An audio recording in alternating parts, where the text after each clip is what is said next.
My name is Holland. I'm a graduate of 2008 class of the Savini program, and I'm currently in Los Angeles working as a shop artist.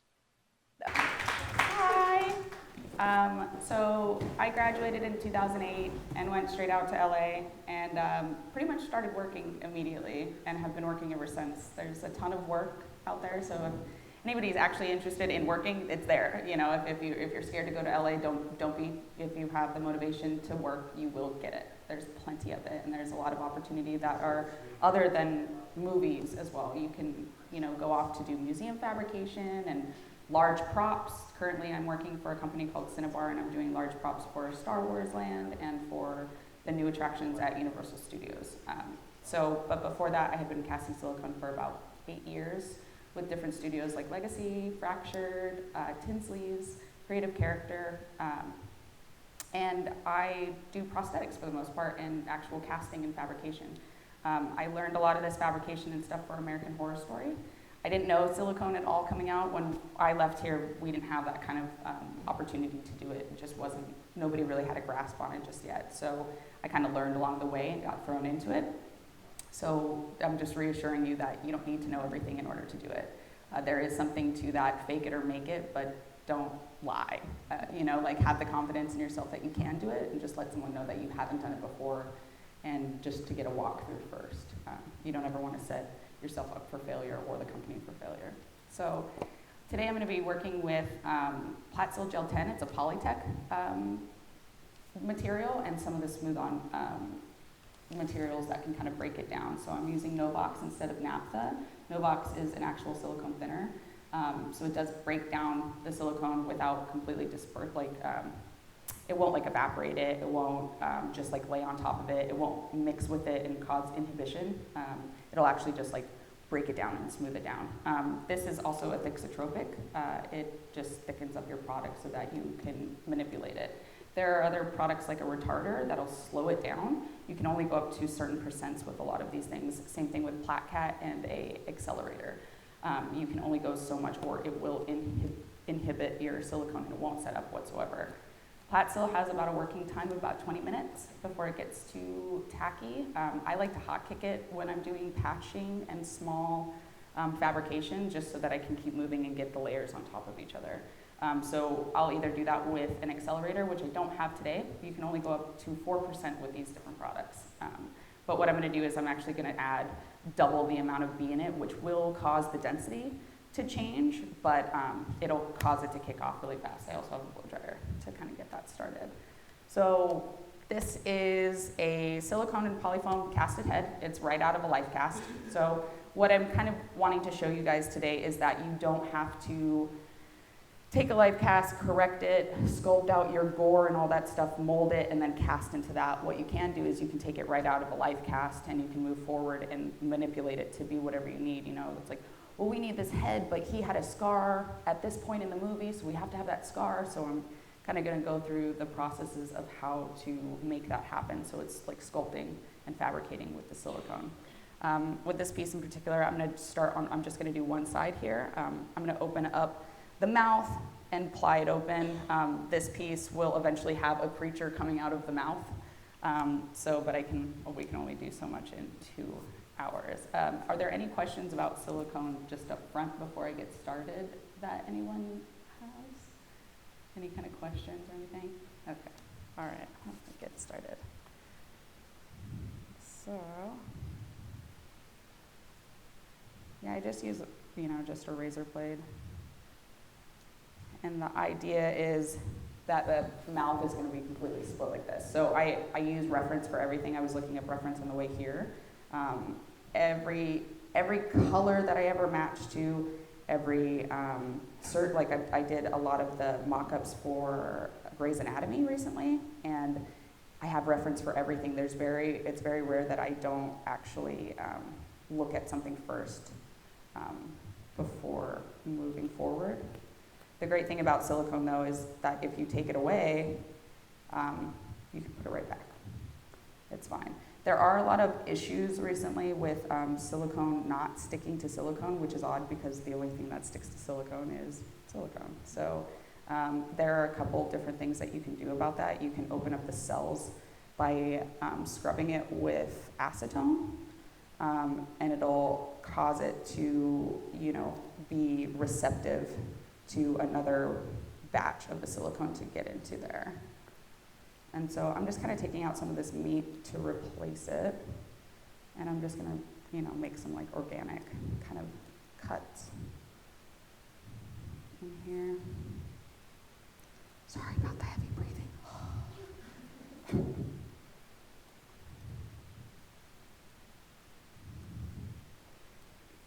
And I've pre-tinted everything for the most part already, and I will go through kind of the standard of like a good translucency and how I find that with either prosthetics or with castings. You don't want to go too opaque because everything will start looking a little unrealistic. And if you go too translucent, it definitely looks like wax, and it doesn't portray the same thing. So you want to be able to get that good opacity there.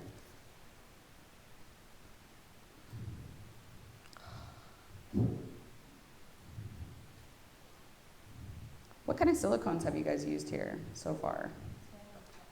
Tin and platinum. Do you know what types of silicone exactly, or smooth-on products, Polytech smooth-on products? There are an abundance of different types. So there's like dragon skin, which is great for casting. The EcoFlex series is really nice because it's soft already. And then there's like Slacker, which I'm sure you guys are using already for that. Make sure to mix the bottom of those buckets though, because you're wasting about a quarter of your material if you don't actually mix it. And that's a waste.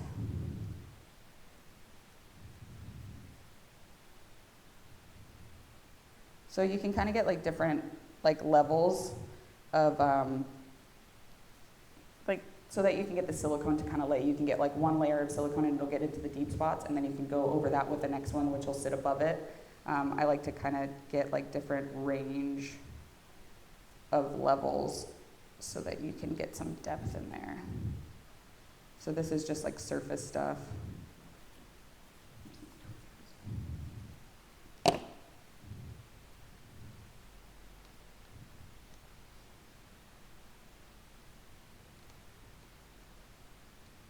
So while I'm doing this, I'll kind of talk to you guys too about prosthetic casting. We use the Polytech brand for our prosthetics. We don't really go with the smooth-on products because they leach oils and they'll start separating from the baldy skin after time if they're sitting.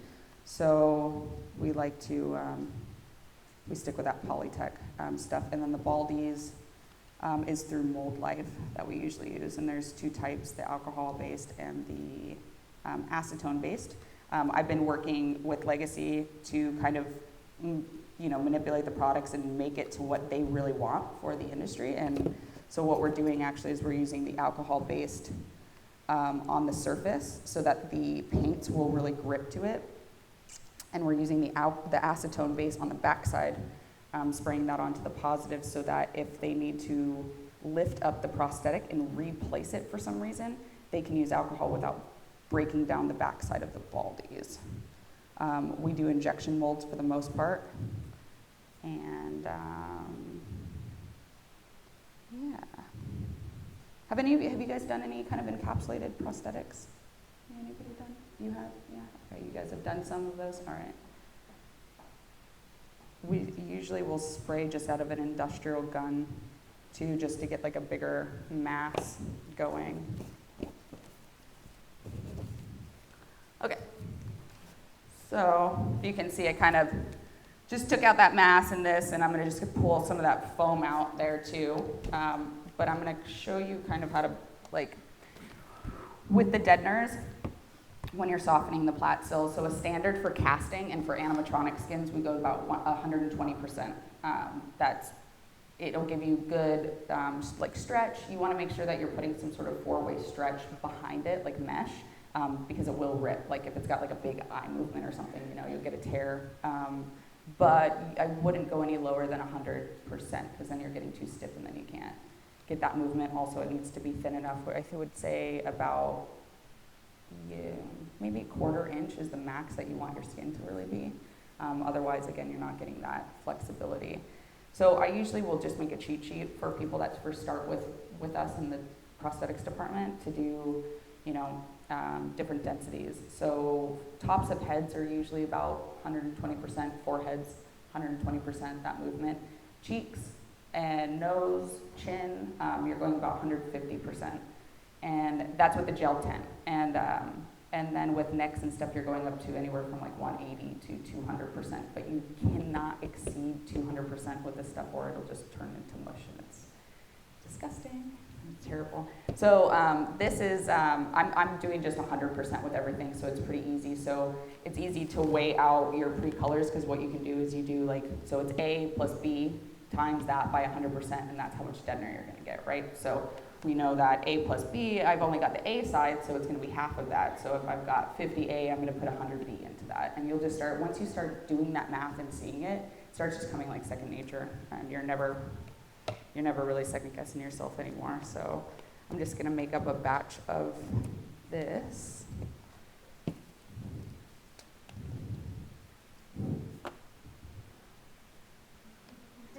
I'm a heavy breather.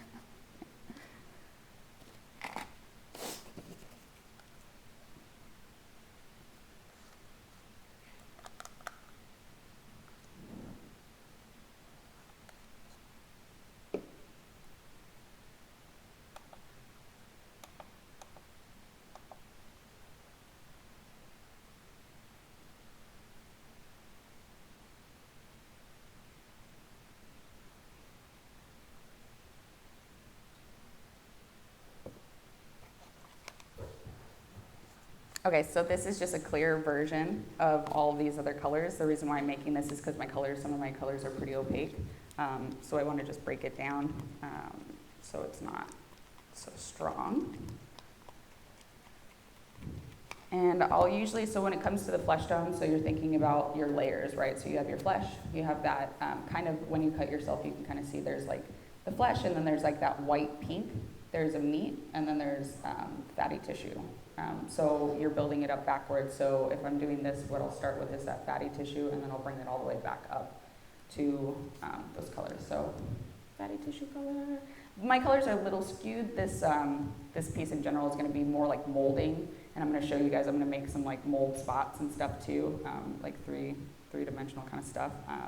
So usually the colors would be, your fat, something like this, your meat tone, a darker meat tone, and then like a light pink, almost white pale kind of color, and then whatever your flesh tone is.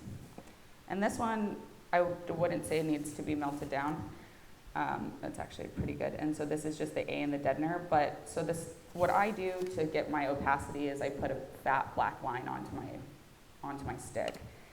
And you want to be able to see that color or that line only when it gets to about there on your stick. You don't want to see it like that, because that's a cue. Your prosthetic is going to be about that thick. You don't want to be able to see the skin tone underneath. You don't want to be able to see any of that kind of stuff, but you don't want it to be so opaque that like your edges can't blend. So what you're getting here is what your edge would look like, and what you're getting here is what your prosthetic would look like. So that's a standard across the board. That's what I've learned from everyone. Nobody told me that when I left and when I started. So I would ask every studio that I would go to, I'd be like, hey man, like how do you do this? And like how did you learn how to do this? And I just like learned everybody's different techniques and eventually made my own. So, and everyone wants to like tell you how to do something out there. Everyone wants to like be like, no, you're doing it wrong, do it my way, so which is great, because you're just getting all this free information without even, really having to dig for it. So I'm gonna do 15 grams of the premixed color. And so if you can do your math really quickly, you would know you're just putting in 5 grams of B. So that's another thing too, is like, I have like different recipes in my head of like sizes and stuff. So again, you'll start kind of getting the grasp of that, and you can break this down to like micrograms if you wanted to, in order to not use as much product. Also, been doing this for 10 years and I still label my sticks. If you don't, and like your cups, you have to label your cups, because if it's sitting there and you're like, oh, well that's got pigment in it, so it must be this, but if it isn't? And I mean, I've seen people pour massive molds and it not be kicked off. It doesn't have the right, portions. It's too opaque. And you can't go backwards. And then if it's not going to cure, you're having to scrub all of that like wet silicone out of a silicone mold, like in the ears. It's terrible. It's not worth it, and you'll look like a dick.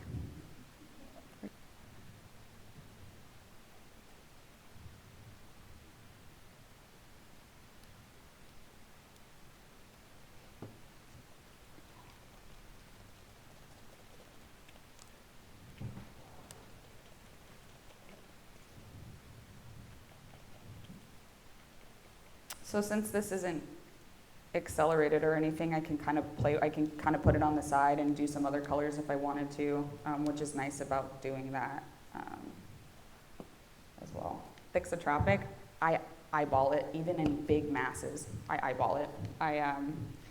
Once the product starts kicking off, the Thixotropic will start kicking off. So if you put it in immediately after you're done mixing your color, and it doesn't start thickening up, don't just go adding more. It'll turn into like just too solid of a material. So just like give it a second, be patient with it,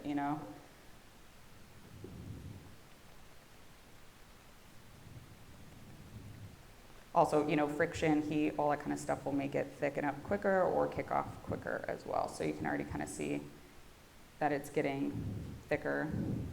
So I'll go ahead and just add a little bit more.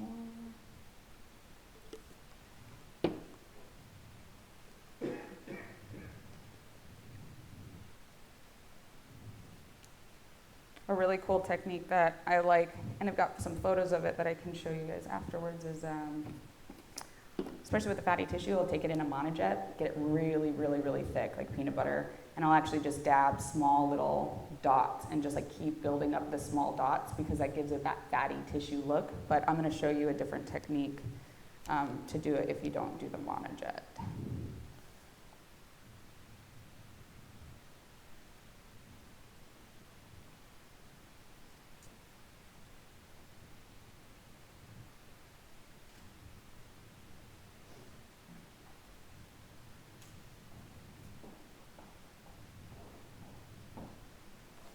Well, sorry, you guys can't see anything.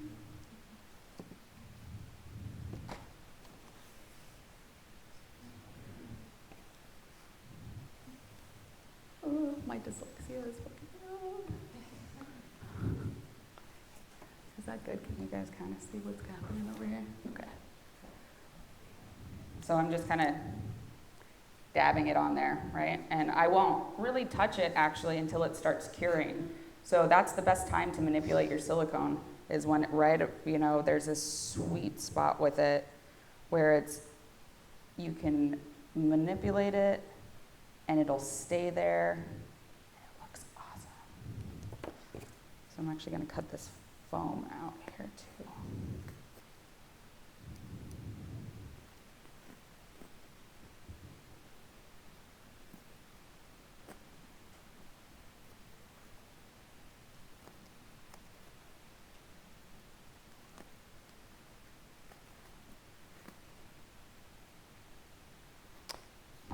Also, yesterday when I was talking to you guys, a lot of you were saying that like, oh, I like to apply foam pieces. I feel comfortable and confident with it. I would really challenge you guys to like do more silicone stuff on your own if you do plan on venturing out into the makeup world and want to be a steady makeup artist, because through the time that I've been out there and in the prosthetics department, which is also foam, the only time we're really using foam is if the piece is really opaque and we don't need the translucency, like, an alien or something, and or if it's so big that the weight of the silicone just isn't realistic. Otherwise, it's gonna be silicone application. Even budget-wise, silicone is still just as expensive and or cheap as foam latex, because you're having to deal with like getting an oven or renting something out, or if you don't have that equipment, you're not going to be able to make your foam. And I've just acquired a foam oven. It was expensive. It's very expensive. Also, if you're trying to do any of this stuff on your own, like having a vacuum form machine or making positives for all of your makeups to sit on is pretty ideal. I have a small shop in my garage, and that's been doable for a while now. So, okay. So you can see that fatty tissue on there, and I'm just gonna accelerate it.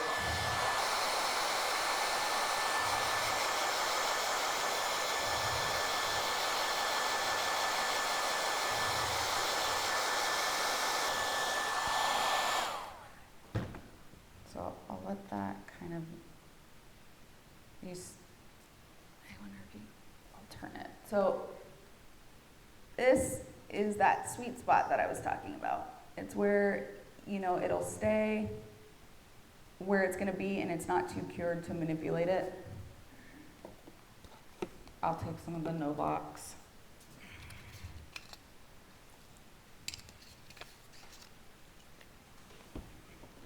Chip brush. And with the tips of the brush, just dip a little bit. And you can get a pretty cool texture from that. That'll settle a little bit, and you can get that undulation of the fat tissue and whatnot. It'll break it away and kind of give you that like flappy kind of look. I always think of like the sides of dog lips, those little like things.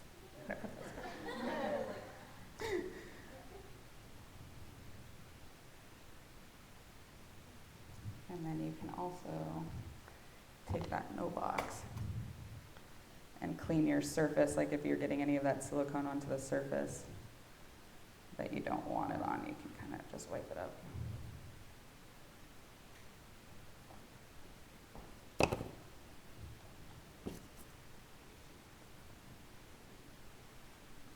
I like the little Chelsea smiles and stuff, but if you just make it a little bit different on the other side, it looks a little bit more organic.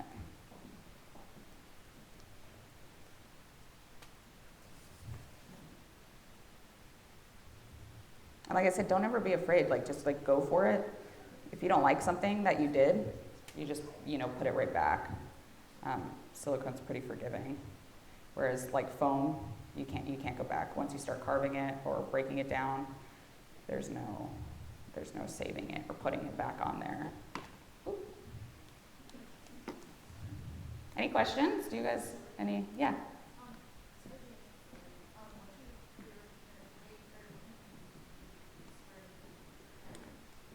Okay, so for prosthetics or for silicone casts? Okay, I love Psychopaint. Psychopaint is like one of my favorite products. It saves the day too, so there's a lot of like hacks with Psychopaint that you can do. So I'll use the Psychopaint and the Novox. I'll use usually just like oil paints is fine to mix with it. And so there's been a thing that's been happening where you cast up a sweet silicone piece and you go to paint it, but it's been like 2 or 3 days, and you paint it, it looks sweet, and you just rub it, and the paint comes off.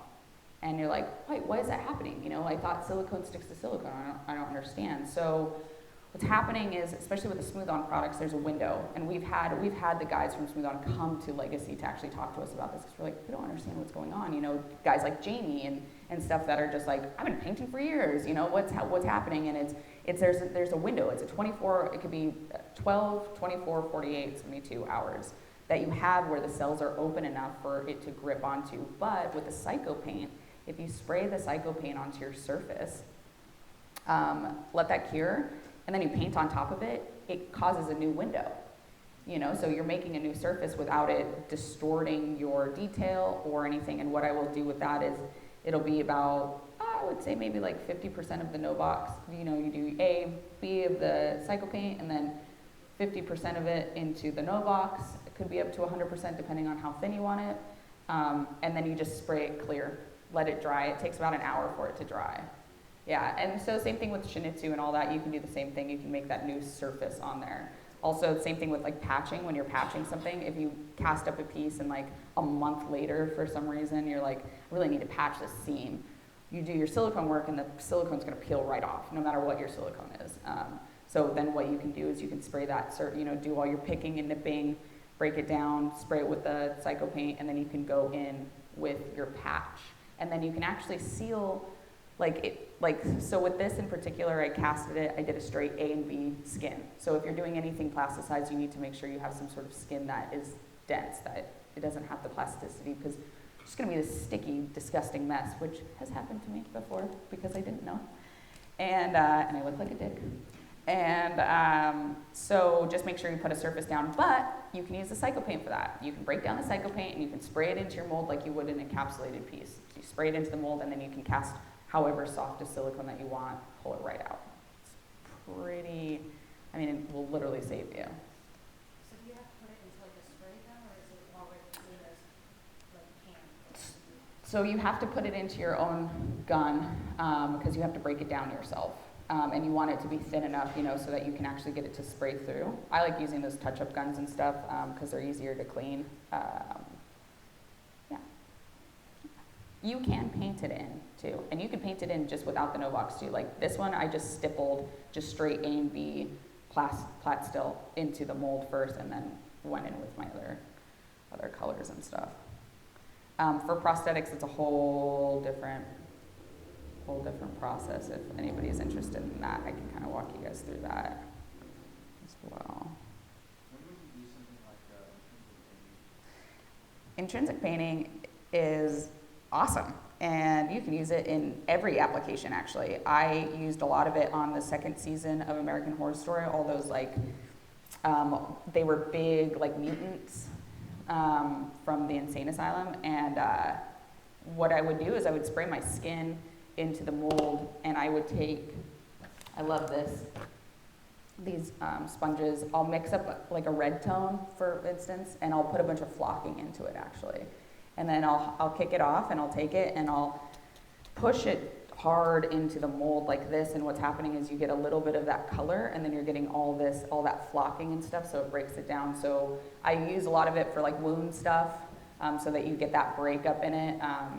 We've done aliens that way, where it's got these intrinsic marks inside, but any kind of application with silicone, if you can intrinsically paint it, I would.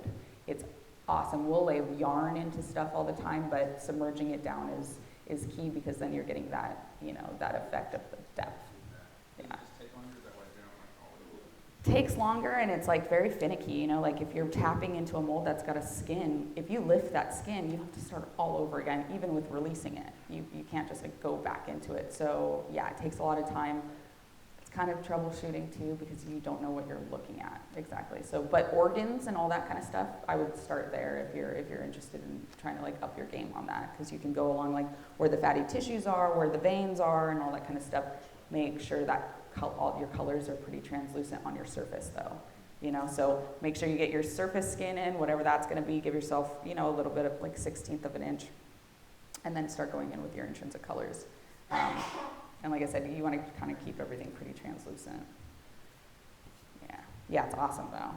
Yeah, I love doing it. It's very rare that we get to do it, but it's very cool.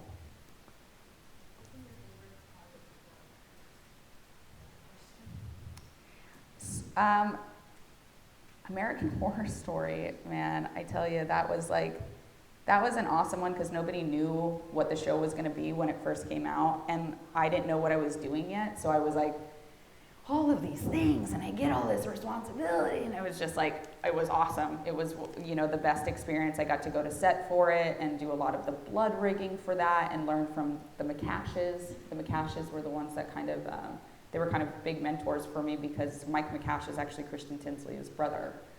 And then on the flip side of that, actually, I had the chance of working at the most recent Smithsonian African American History Culture Museum, and that was awesome, because I was paid to do graffiti inside of a museum.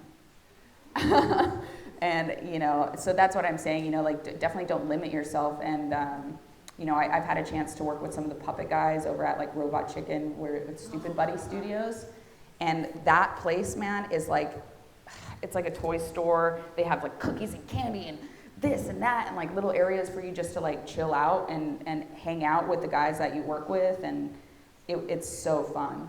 It's so fun. I mean, and you're also like sitting there with Barbies, like, so I mean, it's pretty awesome. Let's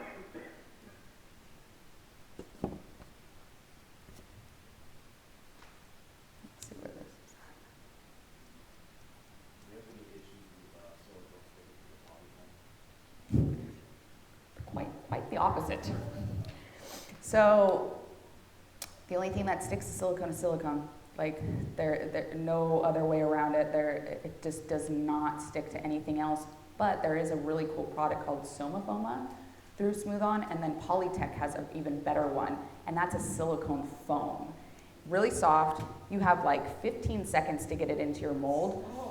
But, dude, this stuff is like, it'll float. You can get it to float, because it's got like big cells in it, and it will stick to your silicone. I don't know why more people don't use it. Apparently a lot of people just don't know about it.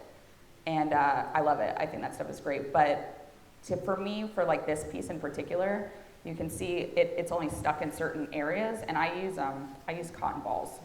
So my last layer, I'll just take like cotton balls and I'll kind of just hit it. I don't like to use the terry cloth, burlap, like all that stuff. It's too heavy in there, and you do have the possibility of seeing it. So I like to use something light that the product can really like grab around, including the silicone. Would you say that silicone foam stuff is more expensive than normal silicone or from the I would say that it's more expensive than polyfoam, most definitely, but it's worth it. Does it raise like polyfoam? It does. It expands something like, I want to say like 15%. So it's like a rigid polyfoam expansion. And like I said, that you have like no time to. You have to just like make sure your mold is set up so that you can just get in there.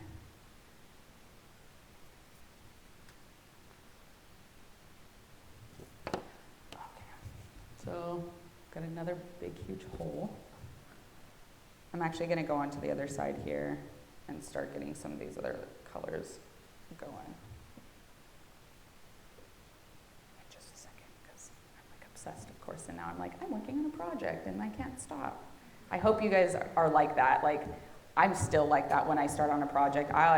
I'll stay in the shop even like on my own time if there's a project that I'm really like passionate about and I really want it to be a certain way. They'll be like, well, we don't have overtime, but you can finish it tomorrow. And I'll be like, man, I'm just not going to have all the time that I want tomorrow. Can I take it home? Can I work on it on my own? I never want to say like work for free, but if you're trying to accomplish something, work for free. Do it on your own time. It's only, especially when you're starting out and you don't have 10 years of experience to just throw this stuff together, and you need that time to like, I need to just figure this out and do it like at your own speed. People appreciate that kind of stuff, and like I have slept in places like Legacy before, like overnight, because I was like so dedicated to getting something done, but that's also why I had a permanent position at Legacy, as well. So just remember that. So I'm gonna go in with like a meaty tone.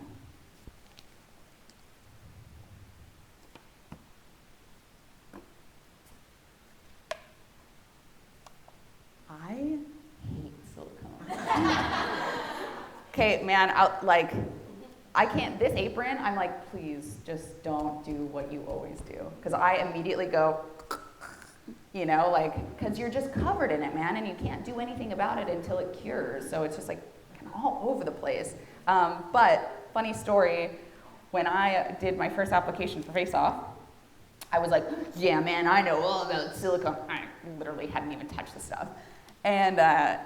And so a friend of mine was working at KMB and had some random pieces from KMB and was like, hey man, you can take these for your application. I was like, sweet. It's like this big like broken nose and this like swollen eye. And I hadn't even seen a silicone prosthetic at this point. So I glue it on with Prosthetic, which is a no. And I start tapping to color it with foundation. Because I just like didn't know, you know what I mean? Like I had no idea, and I mean like I got past it or whatever, but yeah, I didn't know anything about it at all. So when I got into it, you know, it was fresh and stuff, but I sure did act like I knew what I was doing, definitely. It's funny too, a lot of us, I applied for Face Off with 3 other guys that are from Savini, actually, from the school, and all of us were trying to figure out like, what's the density? And we use a sulfur clay to sculpt, so our mold's like barely set up. We were pouring it like just 2 hours before our application and stuff, and you know, it kind of worked out. So what is your favorite? Material? Well, it is silicone, I mean, at this point, because I can manipulate it, I can do whatever I want with it, and I've worked with it for so long. Foam latex is really rad though, like, and we've done, especially at Legacy, like we've done full dinosaur skins out of, like we've full dinosaurs just out of foam latex, big huge monsters and all that kind of stuff, and that's usually what that application is for. But you know, foam's cool, you just like inject it, you stick it in the oven, and it is what it is, whereas like silicone's a little finicky child that you have to really be with and bond with, so I do like it quite a bit. What's the worst experience you've had with silicone? My worst experience? When you walk in to the shop knowing that you left at 2 a.m. and it is 7 a.m. and your mold is completely empty. And it's because a lot of the time, you know, when people are flashing, I'm not making the molds. So a lot of the time I don't, you know, I'm not really like breaking, I'm like, okay, I'm gonna close this thing, I'm gonna shoot it, I gotta get out of here kind of situation. But it'll leak. There are a lot of leaks, and if you don't plug it up properly, or if you don't have enough in your reservoir, or if you don't kick it off properly, and all of the silicone is spilled out around the mold. It's happened, you know, it happens in general, you know, but I would say the worst experiences just with silicone in general is when you're really like, when you don't properly set up for a pour, for an injection, or for, you know, a squish. If you're not set up and you're trying to get all of your other pieces together to strap it, to plug it, and all of these things, when you only have 15 minutes. So when you're doing silicone, you need to make sure, I'm a Girl Scout. Like I like bring everything with me, because if you don't and you're not set up, you're gonna look like a dick. So I would say those are the worst experiences. Also getting it in your hair. Don't get it in your hair. It's terrible. If there was like a piece of media or literature or something, even something that's been already made or agreement, what would you want to work on? I phrase that now. Oh, okay, so like if I could go back in time and work on anything, or... Something that's like already been made, or something that's like hasn't been made, or like a remake, like any, like if you could work on like anything that has to be made. A proper Total Recall like remake, I think would probably be, like I would love to do something that was like that was all, you know, like, or like Men in Black, like I would have loved to work on one of those things. But to be honest, I mean, like, I would just like to go back and work for Rick Baker. It's a really sad thing, you know, like seeing these guys just like kind of close up shop, and his place is like mind-blowing, man. Like there's just props and everything's around you, and it's a great experience, and he's a great dude. So I think it would be probably actually just to be able to work in those kind of shops again, you know. Yeah, definitely. All right. What would be a good resource that if you wanted to recall some information, like what's something you would go to? For this kind of stuff, for silicone stuff? Yeah. My brain. I'm really thankful, man. I've worked with the like pioneers of silicone, guys like Cass McClure, Corey Checkeye, these like really rad dudes that are not big names. They don't have big media. They don't, you know, they're just dudes that make cool stuff. And yeah, they're my resources. Like if I have any questions, or if something's not going right, or if a product seems like it's funky or whatever, I kind of go straight to them. But the other thing is too, is you can contact your supplier. And I would say if there's any kind of questions about anything and how it's supposed to be used, always refer to your sheets that come with the product, or just call the company. They will absolutely tell you how to use their product because they want you to. So I would say that's it. And also your lovely notes. You guys all have had Ronzio, I'm sure, and you are all aware of those notes. And I still have my notes from his class because they're so in detail and there's like a visual to it. So write notes. Like I have photographs of all of the different recipes. I have a recipe book from the first stuff that I started casting, because every single shop that you go to, they're going to tell you to do it differently. I want to color it with pigments. I want my pieces to be bubblegum pink. I want my pieces to be neutral flesh. I want super baldies. I want regular baldies. I want it to be injected. There's so many, and that's just prosthetics. There's so many different ways. So that's another thing, is making sure that when you go into a job like this, you talk to whoever your supervisor is and whoever your artist is that's going on set with it, and say, how do you want it done? And if they say, well, I trust that you've done this enough, so that's fine, so then you can take it on. But if at any point they say that they want this, or that, make sure that you do it, because you can tell the difference between those processes. And also with people's paint or whatever they're going to do with it. So that's another resource. Having been in the industry for so long, is there anything that's not, like, I guess, innately obvious that employers are looking for, or any, like, secrets to kind of, like, bring up, or I guess anything in that vein?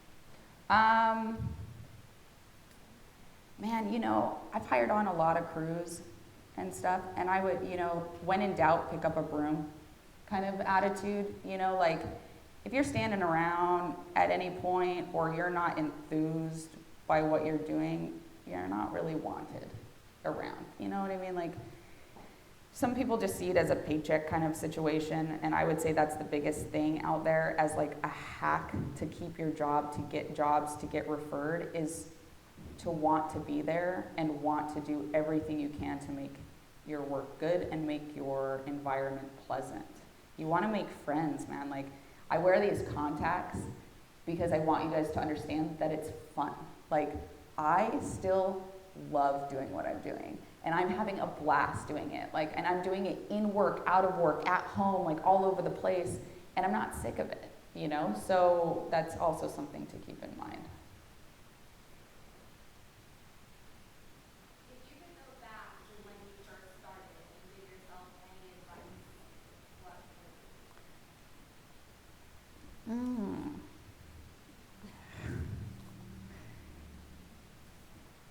I would say,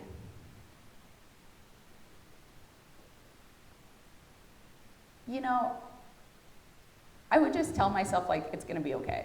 Like, it's going to be fine. You're fine. You have a job, because like the whole time I'm always like, oh man, they're so much better than me. Oh man, I can't do this and this and that. And the thing is like, ultimately I ended up just learning from those people I was intimidated by. And it just like helped me that much more. But I was just like, so like, oh my God, everyone's going to fire me, which is a great mentality to have because you think that you're going to get fired. So it's a great day when you're not. But like, I would say maybe just like chill, I really did. And the other thing is too, I really did hurt my body quite a bit when I first started because I was like not sleeping. I was taking so much on just to survive that I would have tried to explain to myself, like, you need to take the bigger jobs and just stick with those, because I ended up stretching myself so thin and getting sick all the time. So I think it's take care of yourself while you're doing it. Don't overburden yourself, and like give yourself the time to do the work that you want to do, because when you don't and you have a piece that you're not proud of, it's not worth it. Not at all. But like overall, I think the process has been pretty good. So, you just got to keep going. Okay, I don't know. Oh, here, I'll show you guys this way. So I'm taking that pink now and just going, so that's that point of that undulation, So now I've got all these different depths of colors and meats and stuff like that. So That you can literally just stick with those two colors, and like you can paint out all the rest of your stuff. You don't really need anything else. But I'm going to go in with some of these other colors and show some blending and some patching as well. Have you guys done any seaming or anything like that yet? Yeah, okay, cool. Is there anything you guys want to see out of this that I can display? Are you guys curious about any of the process of this kind of stuff? No? You guys got it? Silicone experts. Just say it. I am a silicone expert. That's what I did. So again, this is kind of like that good spot is where it's like stretching. You want that kind of detail. Have you ever been in a situation where you are doing like a couple things at once and you basically not forget, but you kind of put it on the side, like, oh, I have time, and then you don't have time, and then you're working until literally the day of to get shit done? That is the industry girlfriend. And that's exactly what I was talking about, is like, you got to give yourself the time. You got to make sure that you're set up for success, because you will go under. You'll probably make it out, because thankfully on set, the big thing is like hurry up and wait. I'm sure you guys have heard that. So you can kind of get away with that, but I would never rely on that, you know. Never. No, never. And another really proud moment that I had was I got to work on a David Bowie music video before he passed. And we were casting prosthetics 2 days beforehand and literally did not sleep until we got off of set, which our set day was 22 hours we were there. And it was just me and one other guy that went to the school, and we built everything in our garage, you know, and we just didn't sleep, you know. That is the one time I would say it's worth it. If it's David Bowie, it's fine. Huh? Yeah, oh, of course, yeah. Dancing, glitter everywhere. It was awesome. And he was amazing, by the way. Like, he was so sweet. And Gary Oldman was there on that. It was for the video where the girl has the stigmata. Everybody was amazing. It's actually pretty rare that we don't run into many actors that are actually like terrible. There have been some, but for the most part, I would say the ratio, like, everyone's pretty cool. Out of all the people, like famous people you've met, who would you say you were most excited to meet? David Bowie. Most definitely. And we didn't even know if he was going to be there, which was really cool, you know. So you can kind of see in here, I just kind of painted the polyfoam in there, and you can get away with just like a thin layer on there. You don't really have to do much. Less is more with silicone for sure. Oh, and also when you're gluing prosthetics down, silicone prosthetics, use Telesis is going to be your best bet. For all that, you can mix some zinc in with the Telesis, and that's like the best glue that you've got for that. Also, when you're doing a prosthetic, are you guys taught to put in like a glue layer and then pour your silicone into it or anything like that? So after you do your skin and your mold, you want to put like a glue in there, and you can use either Telesis, Spray 77, or like a silicone adherence. When you're doing tin silicone like that, you can use the Shinitsu for it. But you have to put a glue barrier between that skin and that silicone, or you get delamination the whole time. It'll even come off the backside, which will double up on your time on taking off the makeup. You'll take off the makeup, and then you've got that whole back skin that's stuck to their face. Now you have to sit there and try and get this plastic off. So make sure you're putting a good glue there. And we like to use Telesis, but it's very expensive to use it as just like a glue. So you can use 77, and you can actually use silicone broken down, and you can tap it into the baldies, and it'll grip to the baldies and grip to your silicone. So just little things like that you run into along the way.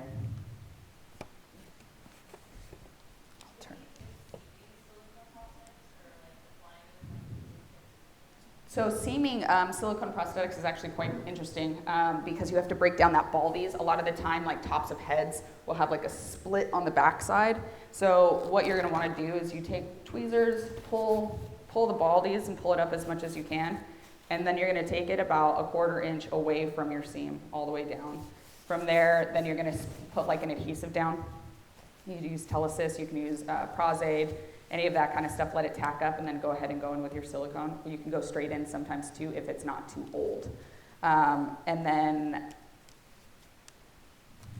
this stuff. I use this for seaming versus using the naphtha. Naphtha will break down your skin, so you're going to want to use something that isn't going to break it down. So I actually use the Novox for that.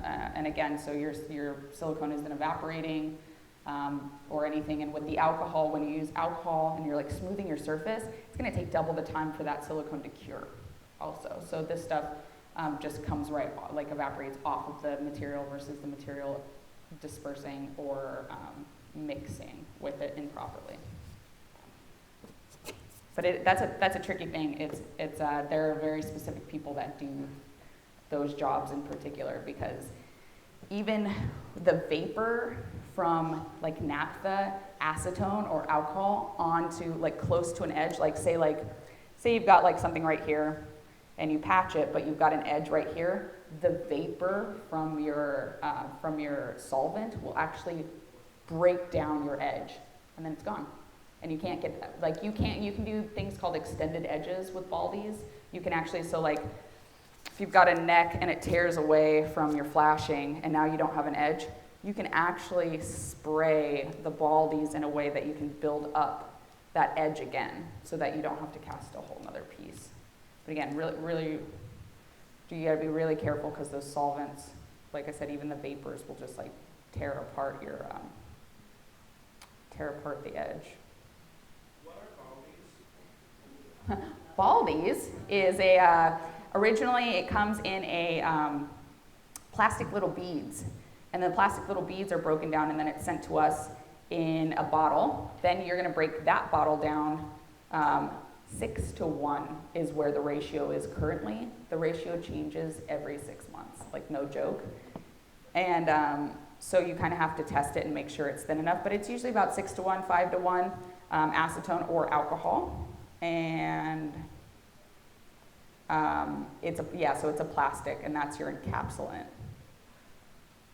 Because if you just cast straight silicone as a prosthetic, A, you will not break down those edges. You can't break it down. And B, if it's soft, it's going to be really sticky on the outside and a mess. So you want to use the encapsulant. You can also encapsulate it with, like I said, with the Cyclopaint as well. Baldies is for prosthetics, encapsulated prosthetics, yeah.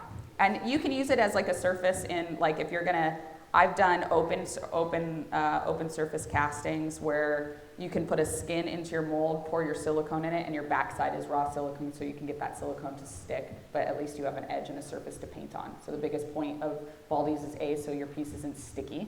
B, you have an edge to blend down. C, so you have a surface for your paint to stick to. Yeah, and it also, like, if you go really heavy with the Baldies, you can make like wrinkle texture. So like the movement with the silicone, if it's really like heavy, it'll be really crunchy. And so like with old ages, if you can stay away from the edge and spray heavier in areas, you can actually get a pretty cool effect from that. And I think you guys are using the Smooth On Baldies, which is the cue ball stuff, yeah. They actually, Mold Life just came out with a new product. It's an aerosol, and it's the Baldies inside of an aerosol. Yes and no. You don't have as much control on it. It's great for like a flat mold though. Also, something I will not cast prosthetics anymore without a product called Inhibit X. Inhibit X puts a barrier between whatever you're molding out of and your silicone, so you don't get inhibition.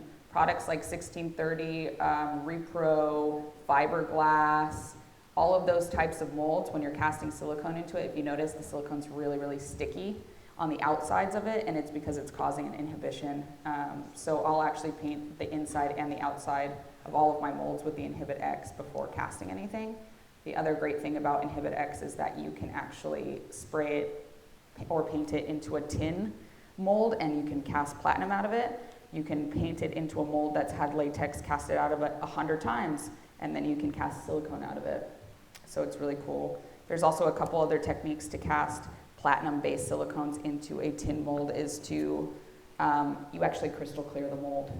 Crystal clear the inside of the mold a couple times and then go ahead and go in with your release agents, and then you can cast that platinum right out of it.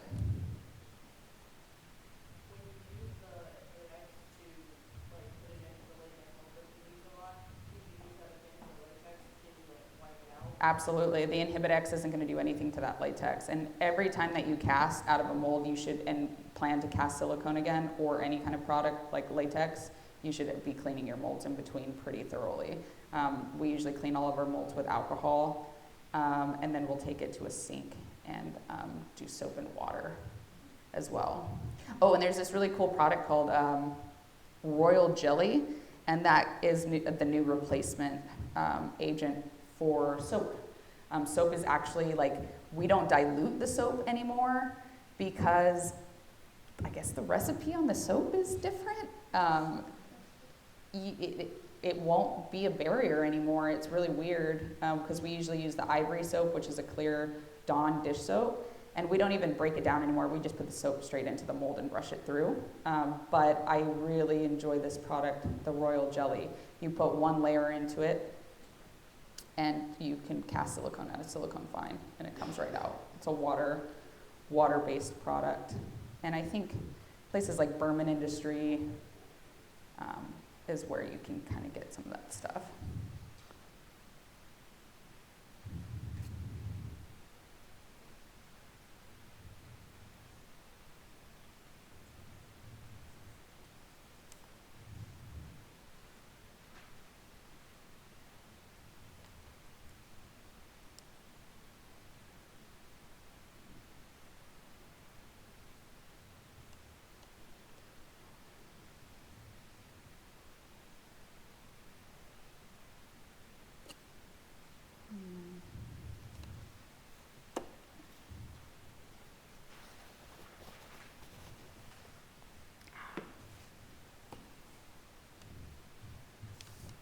So on the cast that you have there, is what's going on in the back and like the ears of the creature that's gonna be in the front or? Oh yeah, so we're just kind of doing this stuff, but I'm gonna end up, splaying the mouth open like that. And the creature's gonna be coming out, like the hands are here, and then when you look inside down into the deep, it'll have the head there, so. Like what's out there after that? Is that This? No, actually, that was my ponytail. Oh, okay. Yeah. Since this came straight out of the life cast, the backside was open for my ponytail. So I just let the polyfoam kind of back out of it. And the reason why the ears are the way that they are too, I have them pinned so that silicone isn't flapping all over the place. But I normally, what I would do is I would cast one ear. I'd turn the mold over, I would fill one ear, let that cure, flip it over, fill the other ear, let that cure, and then go ahead and start doing all my brush-in layers. I just kind of didn't have the time for this. So it's going to have a wig and all that stuff at the end of it too. So I wasn't really too worried about it. But I can go through my casting with this too.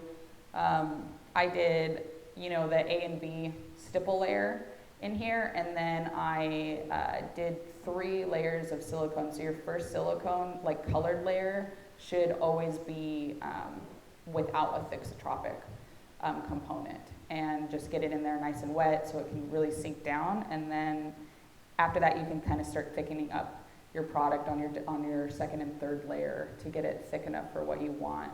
And yeah, I'm actually going to cut some of this stuff out right now.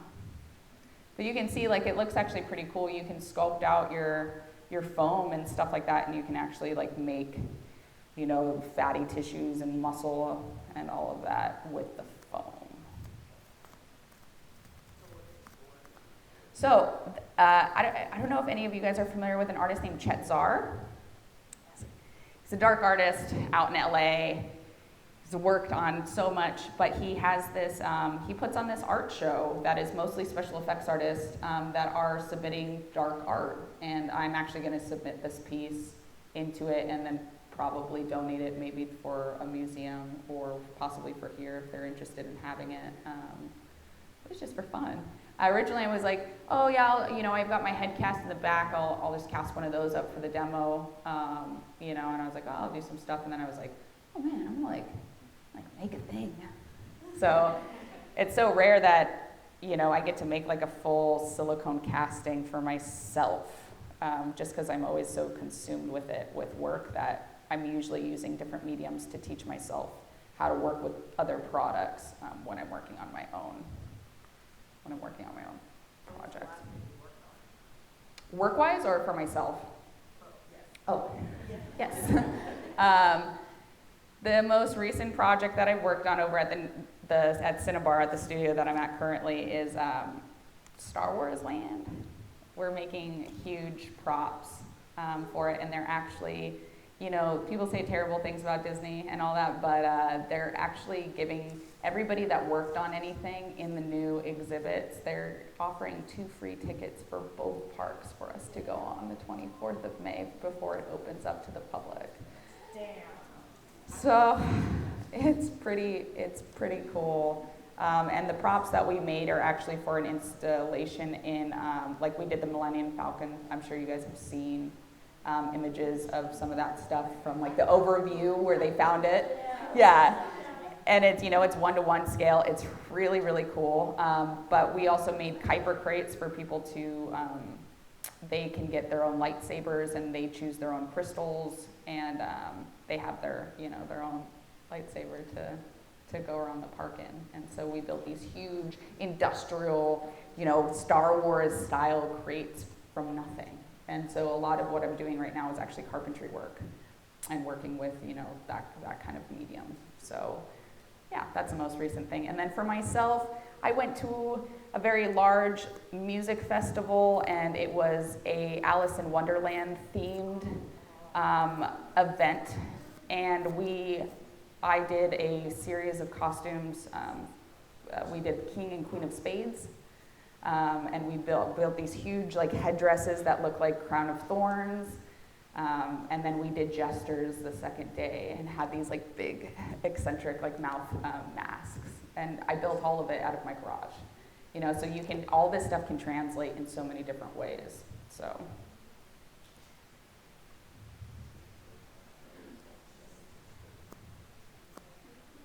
So if someone told you had to work on just one medium for the rest of your life, what would it be? Silicone.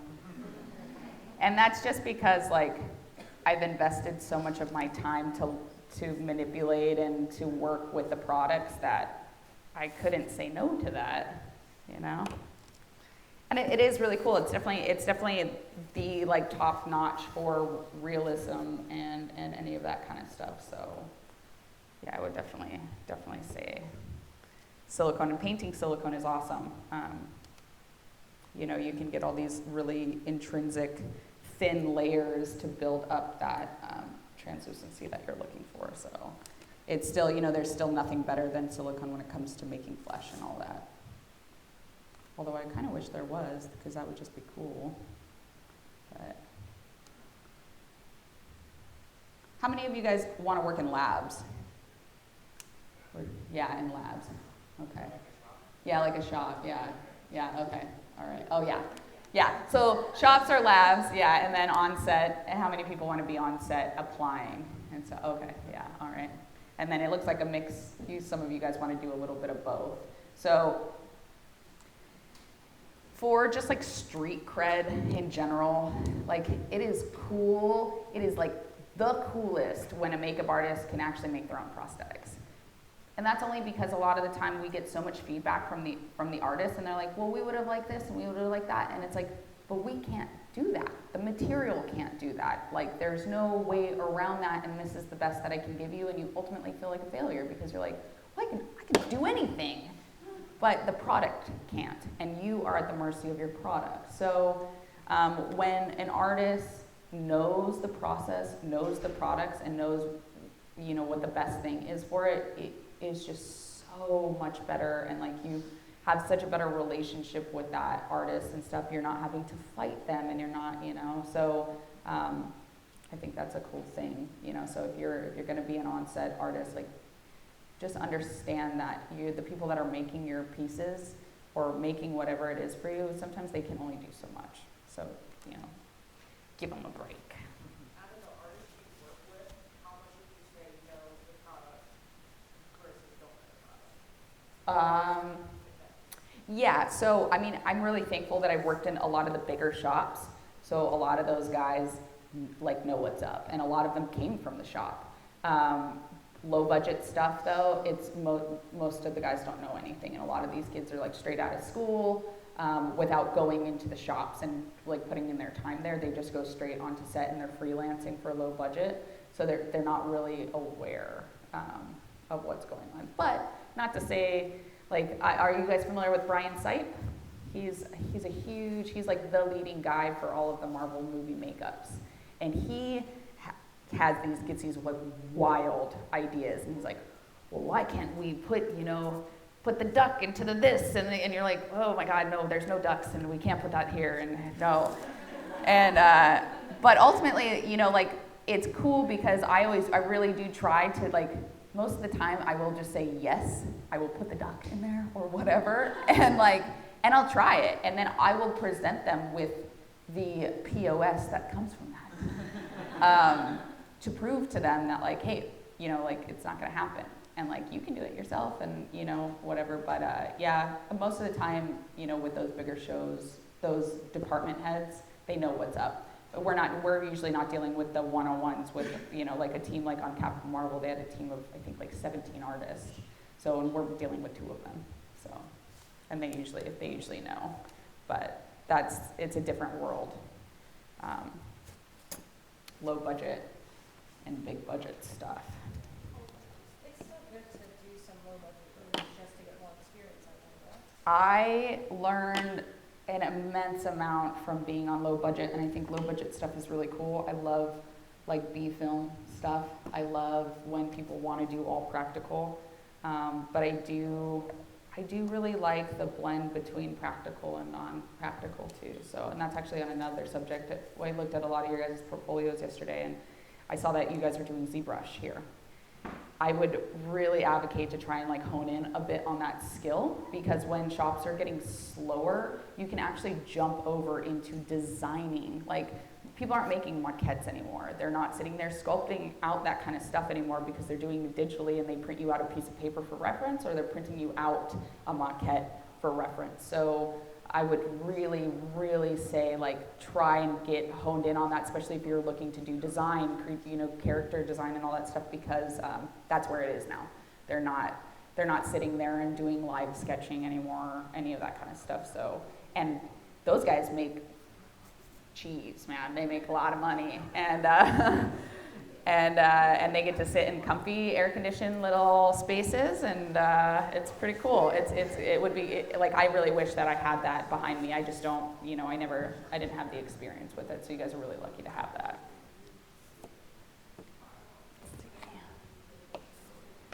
All right, I'm gonna do some of those like 3-dimensional kind of things and kind of show you what that looks like. Oh, I already had one of those.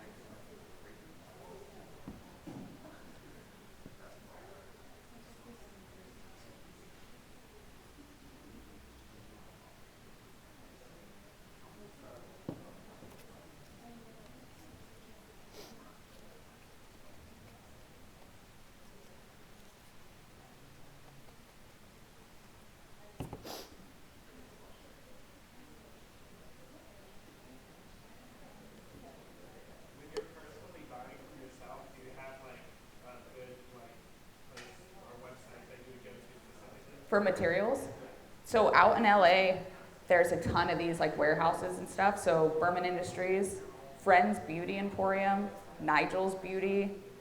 Those are my three like go-to places. There's also, oh, and Reynolds Advanced Materials. That's where we get all of our smooth-on products from.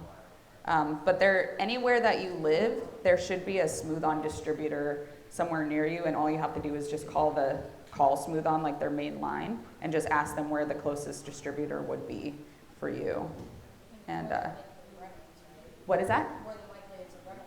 I think so, yeah, for the most part. They're in the Pacific Northwest. I was up in Seattle for a little bit doing some work, and they have it's a whole different kind of company out there, so that was pretty interesting. If you bundle stuff like that, you get it cheaper.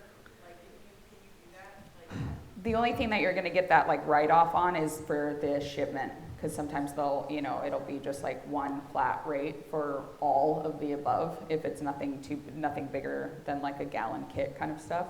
But for the most part, if you're buying in bulk, you're not going to get any kind of like write-off or anything like that. But the big perk about the LA distributors that I had mentioned is that if you submit one like timesheet or like call sheet for a film, or if you submit a time card or pay stub from a studio, you're now like a pro. You have like a pro account with these guys. All the different materials have different like markdown, so you can get stuff at like 60% off, which is really cool. So, and that's not, like any kind of studio pay stub. It doesn't matter. what about like a company film and stuff? Yeah, anything at all, yeah.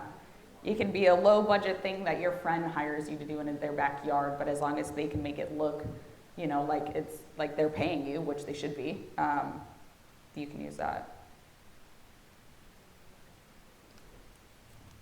And just like a call sheet for movie works as well? Yeah, anything that can prove that you're in the industry as a professional.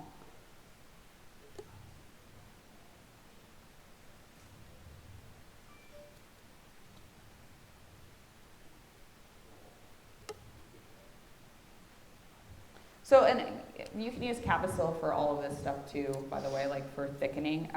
I personally don't like it because it changes the color. So if you're doing patching, sometimes, your patch will be like a shade lighter than your actual casting. And believe it or not, like it does matter when you're in the bigger shops, like they don't let that stuff fly at all. Like it's pretty tight at places like Legacy in particular. Like they'll make you do something over almost nothing.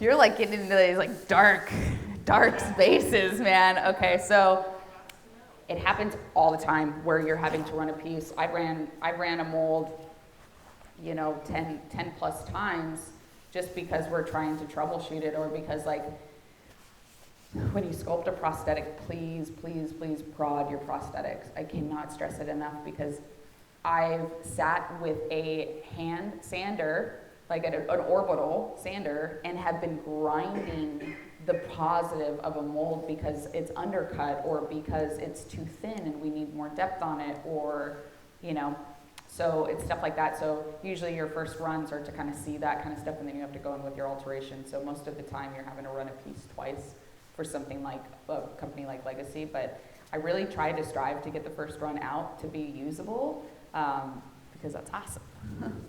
Yeah, but I mean, nightmares. I'm telling you, nightmares, like, how am I gonna get this thing to work? And they're getting pretty complicated with the molds nowadays too. They've got like collapsible cores. Have you guys touched base on any of that kind of stuff? Collapsible cores. So like a top of the head, how that looks is you've got your bowl, and that's your mold of your top of the head sculpture, which usually comes down to about here, around the ears to the back. And what that looks like is you've got one piece that slides in, and that's going to be this piece, and it's going to bolt in through the eyes. Then you've got your back side, which is going to be this part of it here, and that's going to go into the back. And then you turn the mold this way, and then you've got two side pieces that slip in to the side, and then you've got your middle core to hold it all into place. a top, and then you screw that in. So it gets pretty complicated. And like you have to be careful because like your skin, that baldy skin will like lift up, literally you breathe on it and it's all, you know, and you're like, where are you going? So you got to be really careful, but there's really cool techniques to like lube up your molds with the silicone. If you tap your actual silicone onto the mold other than where the edge would be, you can sit it so that it won't hit any of the, like if it taps or anything like that, it's just hitting the silicone, so it's lubed up a little bit, but you don't have too much wiggle room there with something like that. Now, what do you mean by Prodding sculptures. Prodding sculptures, you would take a tool, something, you know, that's got something on it, and you want to say like, okay, we want everything to at least be a 1/16 of an inch.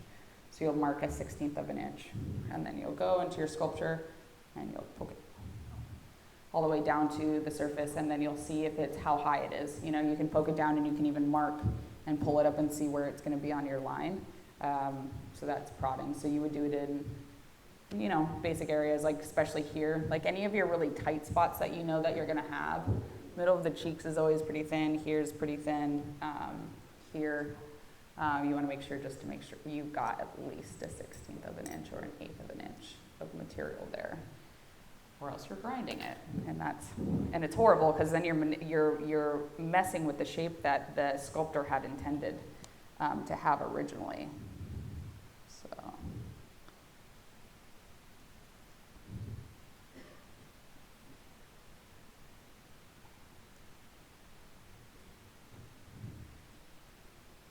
Have you ever like walked into a shop like when you first started, was like, this is not clean, or this is not like where I want to be? Like clean, like safety wise. Yeah, yeah, oh yeah. Oh yeah, not leave, but like I've gone into places and I was like, I'm sorry, but you're paying me a whole day to just clean today, because everything's got to be organized. Platsil, like you can see, like I'm making a pretty decent mess over here because it's gooey, wet product, but everything should be capped, labeled, unless you're working in like a space like this where you're, you know, pulling from all these colors and stuff. You want to make sure everything's covered. I mean, like one little thing can completely mess up your product. And I would say always test, do like a small test on the side of all of your product, because I've had baldies that was inhibiting my silicone. The 3rd season of American Horror Story with all the zombies for Coven, we had to get 180 pieces out in a week. And we had a team of 8. We were working until 2 a.m., you know, and coming in at 7. And we had all of these arm molds, and I was like, look, guys, I swear it's the baldies that's inhibiting this. Like, you can just see it from the different, like, nothing else was giving it problems except for when we would close them. And I was working with a veteran guy, and he was like, no, there's no way, like, the components aren't even possible for it, and whatever. Ultimately, it ended up being that way. And we would open the molds, and the silicone would be just all gooey up against the baldies. You know, so I would always say just like make sure you test everything on the side. Just know anything can inhibit your silicone. You want to keep a really clean space for it as well. And like I said, always try and mark your cups, mark your sticks. One little stick going into the wrong cup, your entire cup is gone. You know, and that could be like a 5-gallon bucket. And you know, in smaller shops that aren't like as legit as like Fractured and all that stuff, they'll take it out of your pay. You know, that's a gallon of silicone is $250.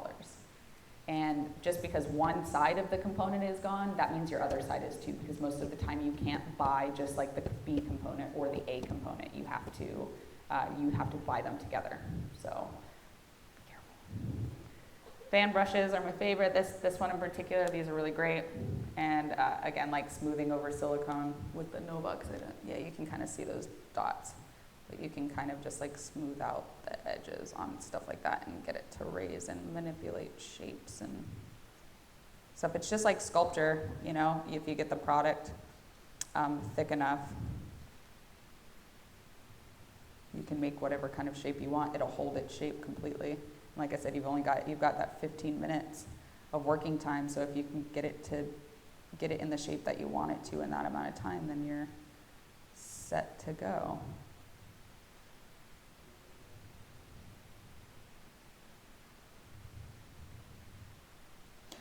You can do this with foam too, by the way.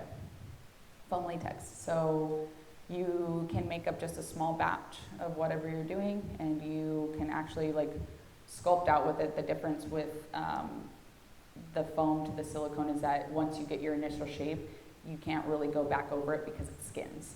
So you can get it on there and you can do like chicken skin stuff or warts and stuff like that and just like get it on there and then you're done. It's the same thing with patching foam. Have you guys touched base on patching foam at all?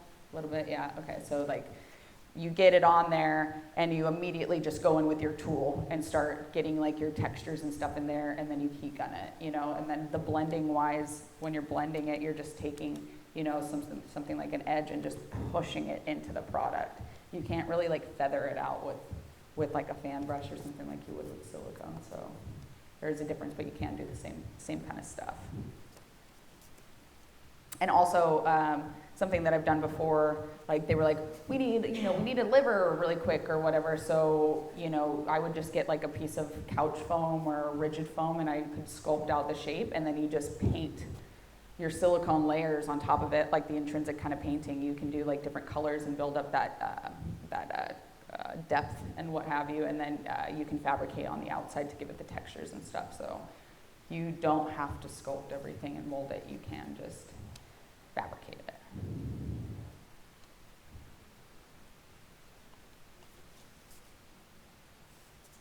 Let's see.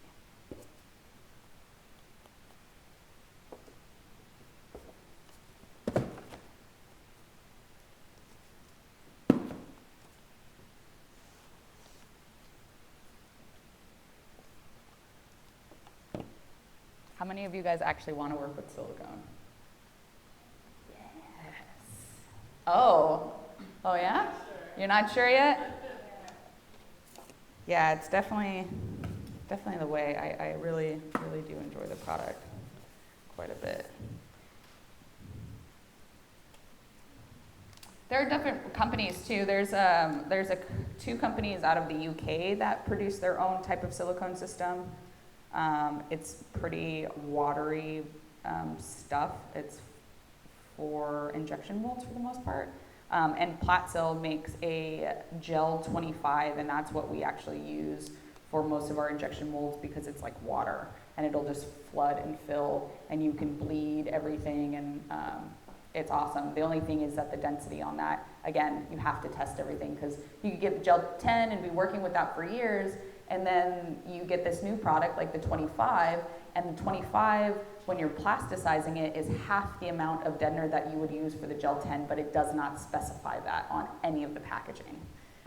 So again, if you have to test stuff out first in order to get an idea of how it works.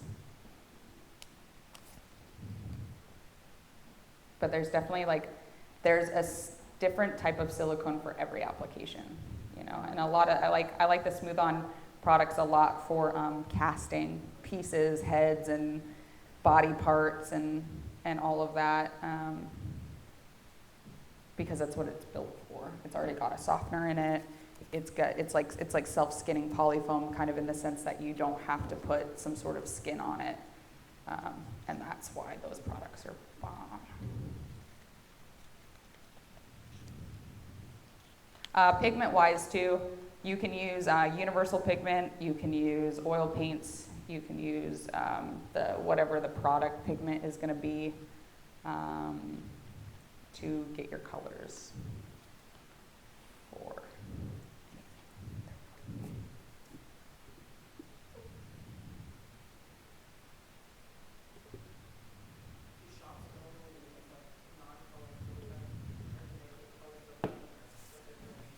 So nothing ever comes pre-pigmented. You have to pigment everything. Everything's either clear, sort of clear, which that is also a type of, that's a type of smooth-on product. It's always really awesome when someone's like, man, I really want this like super clear silicone. How clear is sort of clear? Well, I tell you, it's sort of clear. But there's there's a lot of different products that are like water clear, silicones that are used for stuff, but the clearer the silicone, the more rigid it is. So keep that in mind. So it'll break down easier. So there's a Smooth On carries a silicone called Solaris. Solaris is the clearest silicone I've ever seen, but it's very, very brittle.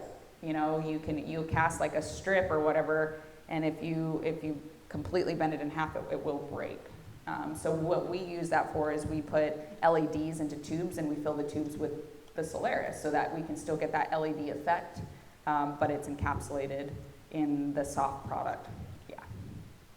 Is it like as rigid as if you like pick it up and force No. it, it'll break, or it's just like? No, if you have to put some like strength behind it, but yeah, because most of the time your silicone's going to be milky, kind of like a, you know, you can see how it's not completely clear, and it won't cure completely clear.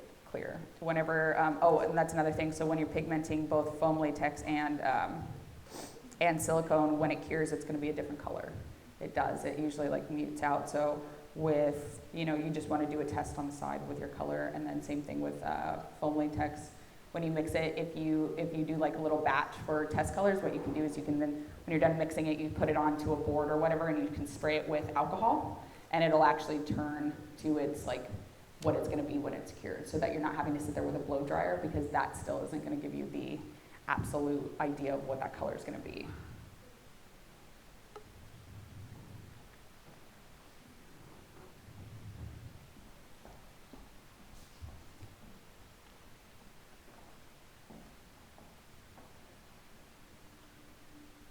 You can flock silicone too. You guys done any of that stuff with the Prosthetic and flocking it and stuff like that? Okay. Yeah, that's awesome. Also, right when it's at that like sweet spot, you can get stuff and kind of like stick it in there, get it to.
So, and then you can take the silicone and you can even like kind of sponge it on the outside to start building up like different textures and all that as a base, and it'll stick. So at the end of this, I'm gonna have to go over all of this with just a straight A and B mixture, so that it's not super soft and sticky and gross, because even that like pull from it, just not because there isn't that bond, but just because it's so sticky, it'll just pull right off of there.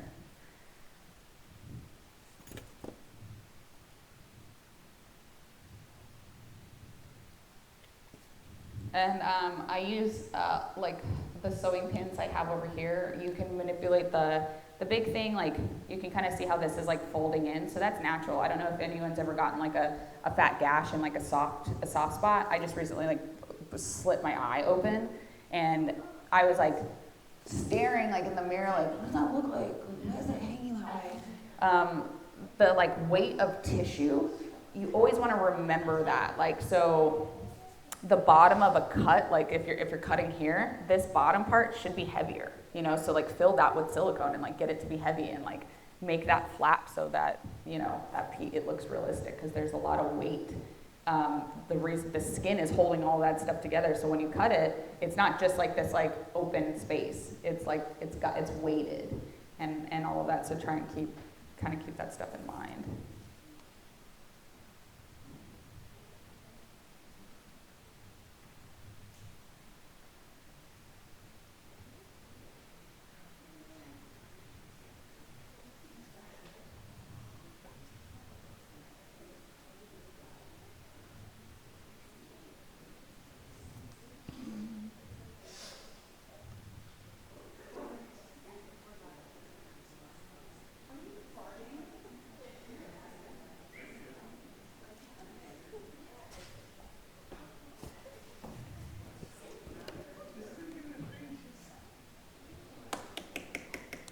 All I hear is someone's farting out there.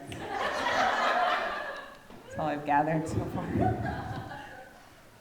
I hope you're okay, whoever it is.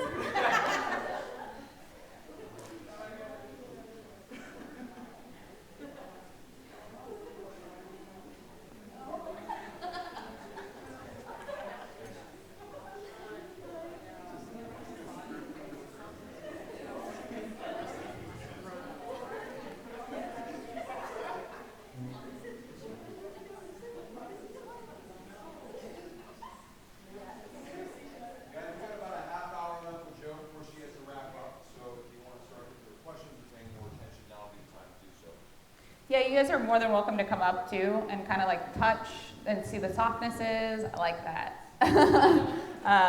And kind of just see what the colors look like when you like break them down and building three-dimensional, but you can kind of build, this is like a standard here of like softness. I would love to work with silicone more often. Yeah. Can't wait.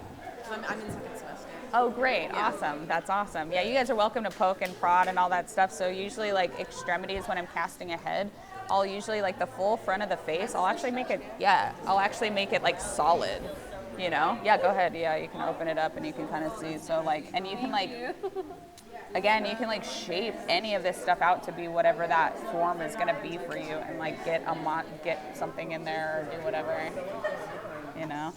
Yeah, but yeah, so with face castings and stuff, or this whole part is all silicone, whereas like the rest of this is just a skin, and that's just so that you can get the flexibility and the movement that you want. And so you can apply like this like three-dimensional idea. You can actually cut open the eyes, stick an eyeball in there, and actually re-sculpt an eyelid like really easily. You just thicken up the product enough and then just blend it out. And so again, like you don't have to do the clay pour or any of that stuff. Like you can just go straight into building whatever you want to build for your piece. And then, you know, so for this, I'm going to end up putting a rod back here all the way up into the head so that it keeps that open. And then I'm going to slice the neck to turn the head upwards. So that's why I don't have an armature in it, and that's why it's all floppy. But that's something to keep in mind if you're casting anything like this. Like, if you don't have an armature in there, that's what you got, man. And like, you're gonna be on set and be like, yeah, man, I got this sweet head, and they're gonna be like, get the fuck out of here. What is that? You know? So, yeah, right. Which I mean, I've seen it. Like, I've seen it all, especially on the low budget stuff. Like, you know, it's like people that are just. Douglas Education Center. Anything but ordinary.